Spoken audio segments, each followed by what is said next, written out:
Hi. Hi, this is Kim reading Urantia again. Okay, so I'm on paper 177, the second part, early home life. Okay, so if you remember, this is Holy Week. This is Wednesday, and Jesus has decided to spend some time alone, away from the rest of the apostles, with John Mark, and commune with the Father on this Wednesday, the day of rest. In the course of this day's visiting with John Mark, Jesus spent considerable time comparing their early childhood and later boyhood experiences. Although John's parents possessed more of this world's goods than had Jesus' parents, there was much experience in their boyhood which was very similar. Jesus said many things which helped John better to understand his parents and other members of his family. When the lad asked the master how he could know that he would turn out to be a mighty messenger of the kingdom, Jesus said, "I know you will prove loyal to the gospel of the kingdom because I can depend upon your present faith and love when these qualities are grounded upon such an early training as had been your portion at home. You are the product of a home where the parents bear each other a sincere affection, and therefore you have not been overloved so as injuriously to exalt your concept of self-importance. Neither has your personality suffered distortion in consequence of your parents' loveless maneuvering for your confidence and loyalty. Okay, neither has your personality suffered distortion in consequence of your parents' loveless maneuvering for your confidence and loyalty, the one against the other. You have enjoyed that parental love which ensures laudable self-confidence and which fosters normal feelings of security. You have also been fortunate in that your parents possessed wisdom as well as love. And it was wisdom which led them to withhold most forms of indulgence and many luxuries which wealth can buy, while they sent you to the synagogue school along with your neighborhood playfellows. And they also encouraged you to learn how to live in this world by permitting you to have original experience. You came over to the Jordan, where we preached and John's disciples baptized, with your young friend Amos. Both of you desired to go with us. When you returned to Jerusalem, your parents consented. Amos's parents refused. They loved their son so much that they denied him the blessed experience which you have had, even such as you this day enjoy. By running away from home, Amos could have joined us, but in so doing, he would have wounded love and sacrificed loyalty. Even if such a course had been wise, it would have been a terrible price to pay for the experience, independence, and liberty. Wise parents such as yours see to it that their children do not have to wound love or stifle loyalty in order to develop independence and enjoy invigorating liberty when they have grown up to your age. Wow, so this puts a huge importance on good parenting. So John Mark will become a mighty messenger of the gospel because he had parents that let him some independence, let him go out and have this experience with Jesus. Love, John, is the supreme reality of the universe when bestowed by all wise beings, but it is a dangerous and oftentimes semi-selfish trait as it is manifested in the experience of mortal parents. When you get married and have children of your own to rear, make sure that your love is admonished by wisdom and guided by intelligence. Right. Your young friend Amos believes this gospel of the kingdom just as much as you, but I cannot fully depend upon him. I'm not certain about what he will do in the years to come. His early home life was not such as would produce a wholly dependable person. Okay, so the implication here is that Amos was maybe a little bit encouraged to be dependent on his parents too much, and that might have precluded his ability to act on his faith, because this dependence on his parents and his parents' points of view would necessarily prevent him for developing his own faith, his own relationship with the divine.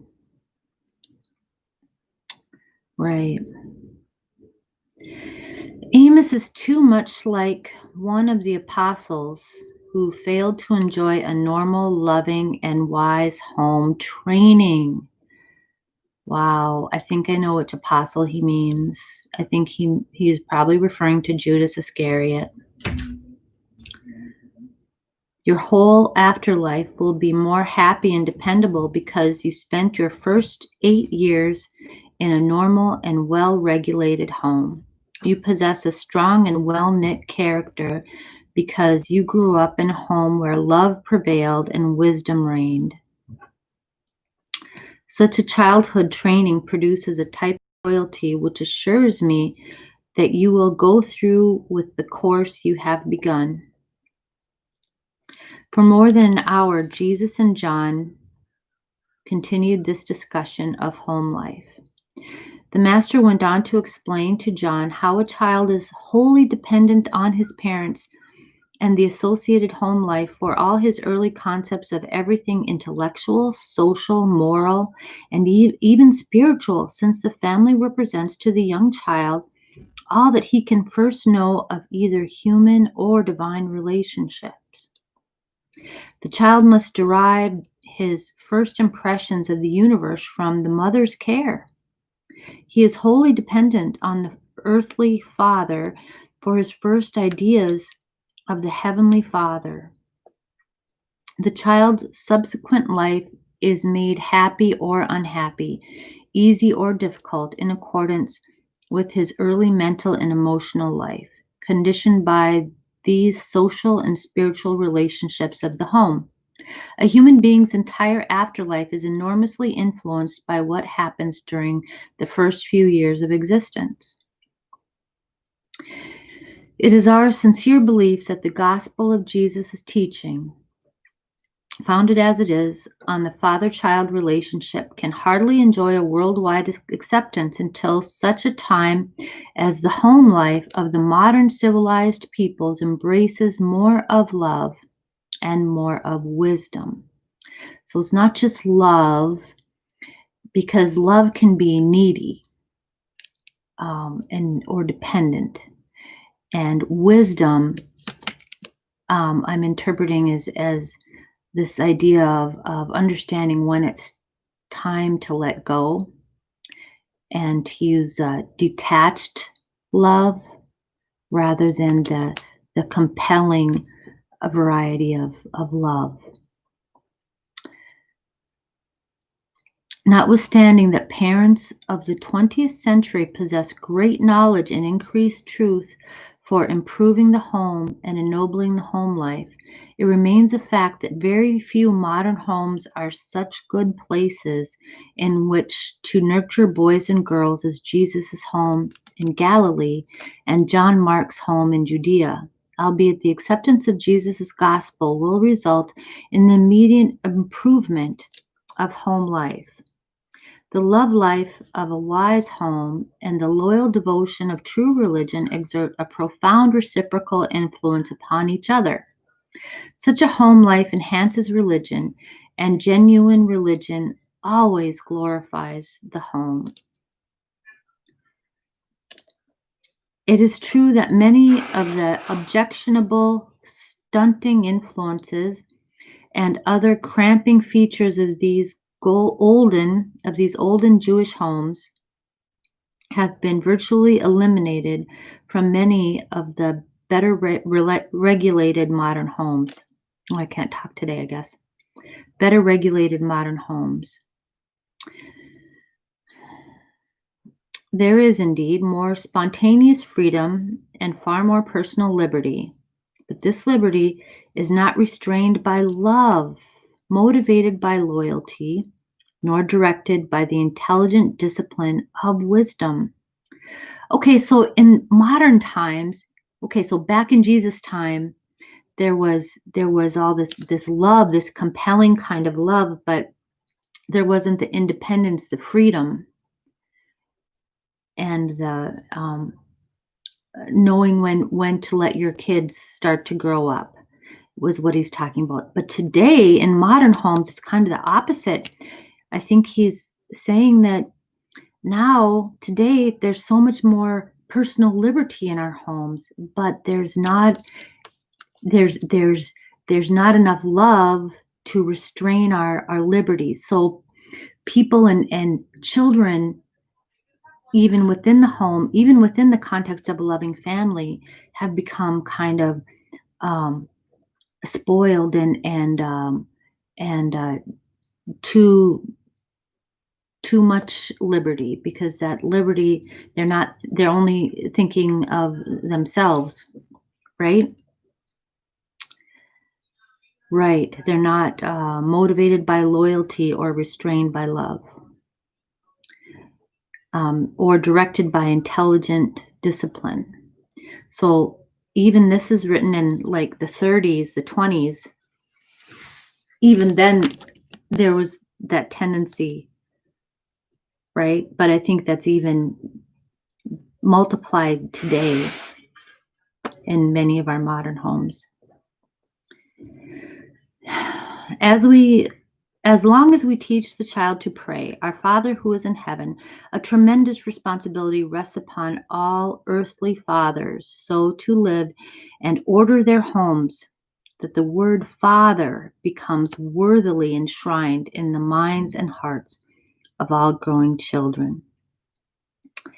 And that's true, because I think fathers, these days there's the deadbeat dad. You hear about that.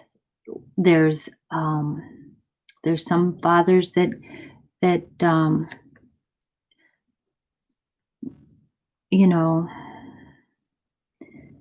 don't care enough for their children. And we have to, as a society, address those issues. So I guess the bottom line, I think, is caring for your children means balance between love and discipline. I think that's the message here. And he's saying that Jesus had that kind of a balance in his early life, and so did John Mark, and they're both benefiting from that. Okay, so big message for parents today. Thank you. Thank you very much. You have a really good day. Bye.